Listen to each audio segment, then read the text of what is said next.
મિત્રો, આજે આપણે વાત કરવી છે શિવની શરણે હરિણીના જેવા નેત્રવાળી અંગનાના અધરનો આસ્વાદ પામવાનું પ્રારંભ પ્રાપ્ત કરનાર પુરુષના ભાગ્ય જેવો નભમાં પૂર્ણ ચંદ્રમાં પ્રકાશી રહ્યો છે. તમાલ વૃક્ષ અને પતંગિયાનો સમૂહ રંગ સૃષ્ટિ રચે એમ દરબારગઢની દોઢી ચાકળા ચદરવે બગીચાનું રૂપ બાંધી રહી છે. ગજરાજોના ગંડસોળોમાંથી વેવરાયેલા મોતીઓ વનમાં ચોક શોભી ઉઠે એમ રાજમહેલનું આંગણું અરધી રહ્યું છે.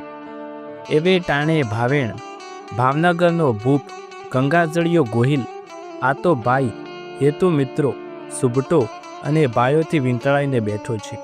હાથમાં સોને મઢ્યા હુકાકામની શોભી રહી છે. ધીરે ધીરે બૂટીઓ તાણી રહ્યું છે.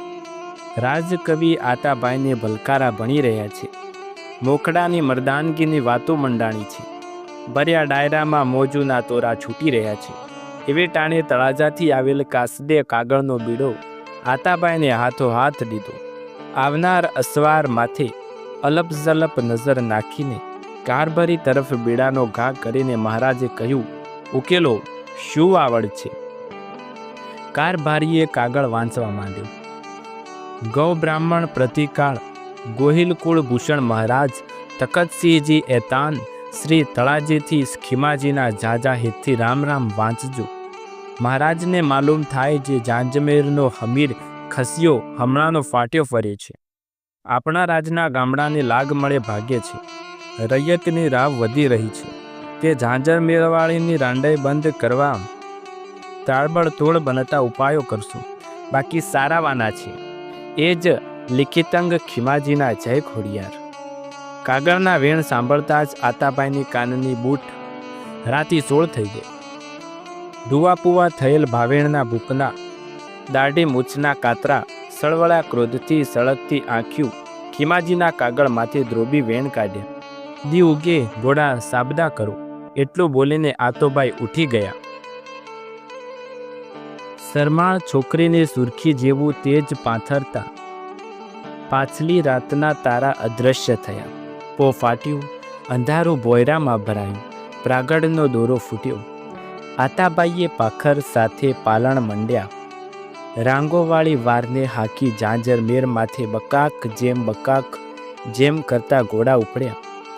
જોત જોતામાં આતાબાઈએ ઝાંઝર મેરને ભરડે ભીડ્યું. રાતનો ઓથાર ઓઢીને હમીર ખસીએ ભાગ્યો. આતાભાઈએ દુશ્મનના સગડ સાંધ્યા. પગેરું ગોપનાથ મંદિરના તોતિંગ ડેલે આવીને અટક્યું. ભાવેણના ભૂપે ડકણ દીધી. ઉગાડો દરવાજા. પગેર ગીરે સામો સવાલ કર્યું. હું આતાભાઈ. બેડાયેલા ભોગળ અળગા થયા. ખીચૂડ કરતા કમાડ ઉગાડ્યા. કચડે ગોડે ગોહિલ ગરજો. મેં તે મહંત ચોરને તમે સંતાડ્યો છે. ગધીને ત્રાંબાવરણા થઈ ગયેલ મહારાજ ઉપર અમી ભરી મીટ માંડીને મહંતે કહ્યું, મહારાજ પેગડું છાંડો, ઘડીક પોરો ખાવ. મેં તો મને ખોટી કરો માં, મારું દુશ્મન દઈ દો. મારે એને ભોમાં જડી દેવો છે. બોલતા આતાબાઈએ ભાલો તોડ્યો. મહારાજ તમારો દુશ્મન શિવને ચરણે છે. મારાથી શે સોપાય. મેં તો શિવની સેવા કરવાનું તમારું ધર્મ છે. એમ રાંકડી રૈયતને રોળાવનારને ઠાર મારીને રક્ષણ આપવાનો મારો ધર્મ છે. મહારાજ આજ તો ખસીએ ત્રિલોકના નાથને ખોળે બેઠો છે. ગુણિયલ ગોહિલ ઉઠીને દેવના દરબારની આડ લૂપશે. મહંતના વેણ સાંભળી આતાભાઈ ક્રોધ સંકેલાવ લાગ્યો. મેં તમારી મરજી શું છે? મરજી મહાદેવની છે. એની માથેથી મોત જવું જોઈએ એટલે જીવતદાન. ઘડીક અબોલા રહીને આતાભાઈ બોલ્યા, લૂંટફાટ ન કરે એનાથી હામી કોણ? રુદ્રાક્ષના મણકા માથે આંગળીઓ ટેરવા ફેરવતા મહંત બોલ્યા, એનો હામી હું. આતોભાઈ દુશ્મનને દેવના દરબારમાં જીવતદાન લઈને વળી નીકળ્યા. મિત્રો, આ એક નાનો અને એવો ઐતિહાસિક પ્રસંગ છે જે ભગવાન શિવના શરણમાં ગયેલ હોવાથી તે બચી ગયો અને ચોર રાજાના હાથેથી તેમના તેમ નાસી છૂટ્યો. એવી બીજી વાર્તા આપણે સાંભળીએ. હાથિયાનો હાથ. રૂપેણ નદીના કાંઠે વાંકિયા નામનું નાનકડું ગામ આવેલું. વાંકિયાના ગામધણી ભાણ કોટીલો એની ડેલીએ મિત્રો અને બારોટ ચારણના ડાયરા ભરી બેઠો છે. ડેલીના ખાનામાં માળવાઈ અફીણના ગાંગડા ખરલે ચડે છે. કસુંબા થાય છે. અંજલિઓ ભરી ભરીને પવાય છે. આવા ચડતા બપોરના સમયે દરબારની ડેલીએ એક 8 મણની અદોદળી કાયાનો ખૂંખાર માણસ ખભા ઉપરથી 2 મણના રોકડા રૂપિયાની ગાંસડી ખૂણામાં નાખીને દાયરામાં બેસી ગઈ. કસુંબો લેવડાવીને ભાણ કટોરીએ આવતાલ આદમીની ઓળખાણ માંગી. ક્યાંથી આવો છો ભાઈ? ગરેડી જેવો કાંધ ઉપરથી હાડ જેવું માથું ઊંચું કરી આંગ તૂંકે જવાબ દીધો, જૂનાગઢથી. શું આવ્યો છું? જવાબમાં આવતાલ આદમીએ જેના થેલામાંથી તાંબાનું પતરું કાઢીને દરબારને વાંચવા આપ્યું. દરબારે પોતાના કામદારને આ તામ્રલેખ આપીને કહ્યું, 100 દાયરો સાંભળે એમ વાંચી સંભળાવો. દાયરામાં પળભર સન્નાટો પથરાઈ રહ્યો છે. અનુમાન થઈ શકાતું હતું કે આવતલ મૂળે આ આદમી છે. ધીંગાણાનો તલવારની પટાબાજી ખેલનારો હોય છે, કાં તો આખલા કે પાડાનો પછાડનારો હોય, કાં તો પછી નવાબનો એપકો હોય, ગમે તે હોય. પણ હીરના કુમતા જેવા આપણા રૂપાળા આ ગામના દરબાર બાણ કોટીલા સાથે એને ક્યાં ભવનું વેર છે? દૂધમાં કહું ઓરવા આયા ગુડાણો. જૂનાગઢ રાજના ગિરસદાર દાયરાને જણાવવાનું કે કામદાર તાંબાના પતરાનું લખાણ વાંચી રહ્યા છે. અમારો પહેલવાન તમારે ગામે આવે છે. આ પહેલવાન યુદ્ધનો ખેલાડી છે, એટલે એને સાથે હાથોહાથની લડાઈ આપી શકે એવો સમોડિયો આપશો. જો તમે આ માટે નિરુપાય હોય તો રોકડા રૂપિયાને સૌ એને આપી દેજો. અગર તમારી પાસેનો પહેલવાન જો અમારા પહેલવાનને હરાવી દેશે તો એની પાસેના તમામ રોકડા રૂપિયા તમને આપી દઈશું. લખાણ સાંભળીને ભાણ કોટીલાએ દાયરામાં નજર નાખી, પણ દાયરો આખો પલળેલો કાગડા જેવો ભસ્યો. 100 રૂપિયા ગણી આપો દરબાર, એટલે બીજું ગામ ચેતાવું. પહેલવાન વરવું વસ્યો. દરબારનો મોં પર ઝાંખપની છાયા ઢળી કે ડેલીના ખાનામાં બેઠેલ ગામનો મેઘવાળ હાથીઓ મયડો બોલ્યો, બણે બાપુ, આ જાડિયો દાળુકો કાવ બોલતોસ, આ જાડો શું કહે છે? હાથિયા મહેતર દરબાર બોલ્યા, આ જૂનાગઢના નવાબનો મલ્લ છે. એને સાથે હાથોહાથ ધીંગાણું કરે એવો સામડિયો માંગે છે. ન મળે તો 100 રૂપિયા રોકડા આપવાના. શું કરશો બાપુ? હાથીઓ મૂછમાં હસ્યો. 100 રૂપિયા આપી દઈશું, બીજું શું? ન પાય બાપુ. હાથિયા મેઘવાળે બાયો ચડાવી, તમારા ડાયરામાં હાથીઓ મૈઠો બેઠો છે અને વાંકિયાનું પાણી જાય છે, એને હું ધીંગાણું આપીશ. હાથોહાથનું હાથિયા હરિજની વાત સાંભળીને જૂનાગઢના પહેલવાનને થૂકતો હોય એવું મમીલું હાસ્ય કરી, ઉહુ ભાઈ પહેલવાન.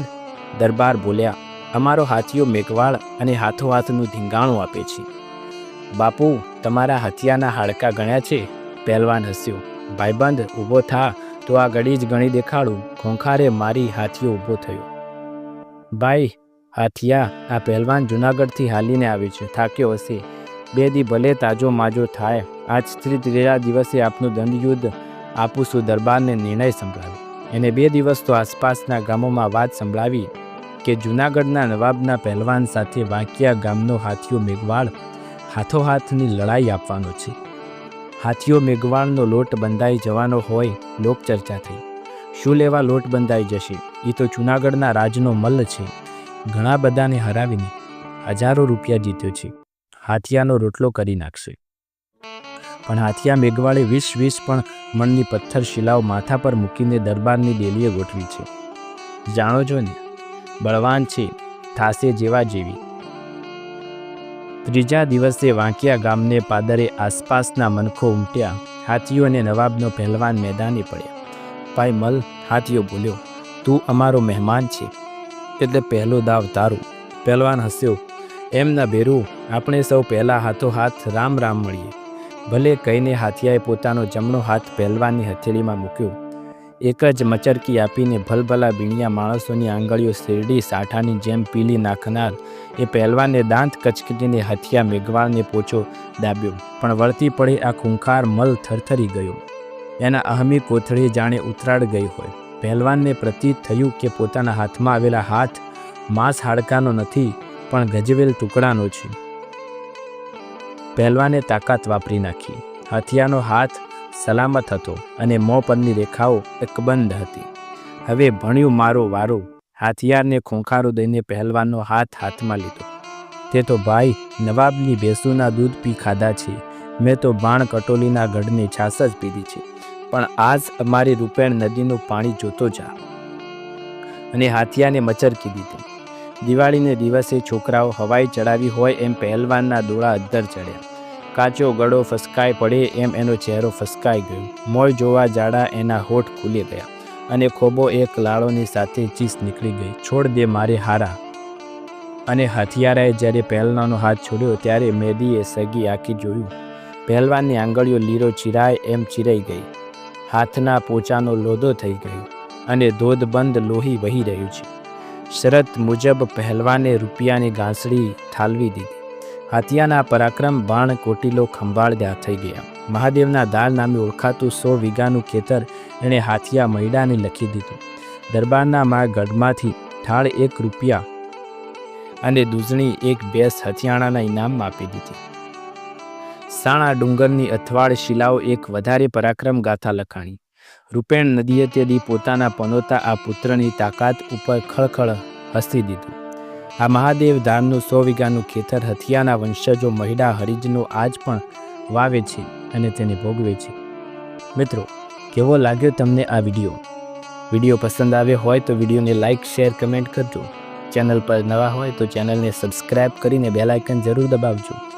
આવી જ નવી લોકવાર્તાઓ જોવા માટે આપણી ચેનલ ગુજરાતી લોકવાર્તા સાથે જોડાયેલા રહો. ફરી એકવાર નવા વિડીયોમાં મળીશું. ત્યાર સુધી તમારા બધાનો આભાર.